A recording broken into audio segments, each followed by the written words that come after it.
च्या पुलवामामधील त्रालमध्ये सुरक्षा दलांना मोठं यश मिळालंय।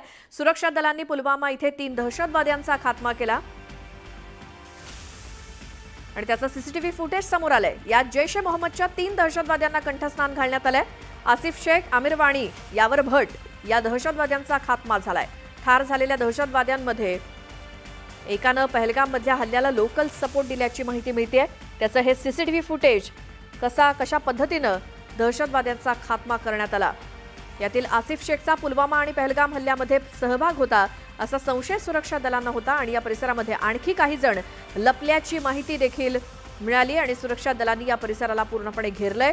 सैन्यानं संपूर्ण परिसराची नाकाबंदी केली आहे।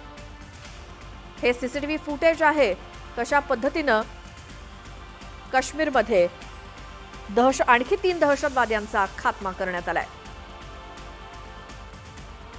या भागामध्ये आणखी काही दहशतवादी लपले असल्याची शक्यता आहे, त्यामुळे त्यांचा देखील शोध घेतला जातोय। अधिक माहितीसाठी जाऊयात, आमचे प्रतिनिधी प्रशांत लीला रामदास आपल्या सोबत आहेत। प्रशांत, ज्या पद्धतीने या 3 दहशतवाद्यांचा खात्मा झाला त्याचा सीसीटीव्ही फुटेज समोर आलाय, काय त्यामध्ये दिसतंय स्पष्ट?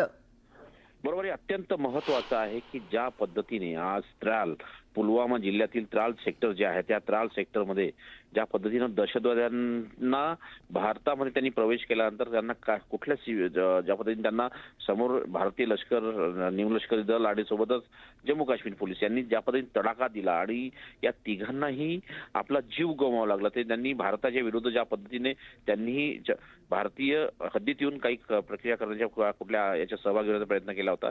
यामध्ये एक अत्यंत महत्त्वाचं माहिती मिळते की पहलगामच्या ज्या जो 22 एप्रिलला हल्ला झाला होता त्या 22 एप्रिलला झालेल्या हल्ल्यामध्ये ज्या दहशतवाद्यांना ग्राउंड मदत करणारा दहशतवादी या तिघांमध्ये आहे आणि त्यामध्ये ज्या पद्धतीने माहिती मिळते की हा जो दहशतवादी आहे यांनीच ग्राउंड रिपोर्ट म्हणजे जमिनीवरती जी मदत करावी लागते तिथली माहिती द्यायची, त्यानंतर तिथले त्या संदर्भात कुठून पर्यटक येतात, कुठे थांबतात आणि कशा पद्धतीनं एंट्री होते या सगळ्याची माहिती त्या दहशतवाद्यांनी दिली होती।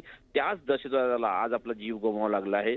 त्याला एक प्रकारे असं म्हणावं लागेल की त्यांनी जे केलेलं काम त्याने केलेलं कुकर्म होतं ते त्याला आज या पद्धतीनं आपलं जीव गमवा द्यावा लागला। आणि महत्वाचं म्हणजे हे 3ही दहशतवादी जे आहे हे यांना यमसद्दी झाडण्यामध्ये मोठे यश आले। जवळपास 48 तासापेक्षा जास्त ही चकमक झाल्याची माहिती पुढे आली आहे आणि त्यामध्ये हे जे पुलवामा जिल्ह्यातील त्राल मध्ये ही चकमक झाली, त्यामध्ये 3ही दहशतवाद्यांना भारतीय लष्कर, जम्मू काश्मीर पोलीस आणि सोबतच जर बघितलं आपण तर इतरही ज्या सैन्य सुरक्षा निमलष्करी दल आहे यांनी केलेली कारवाईमध्ये हे 3ही दहशतवादी ठार झालेले आहेत। प्रशांत, धन्यवाद या सगळ्या माहितीसाठी।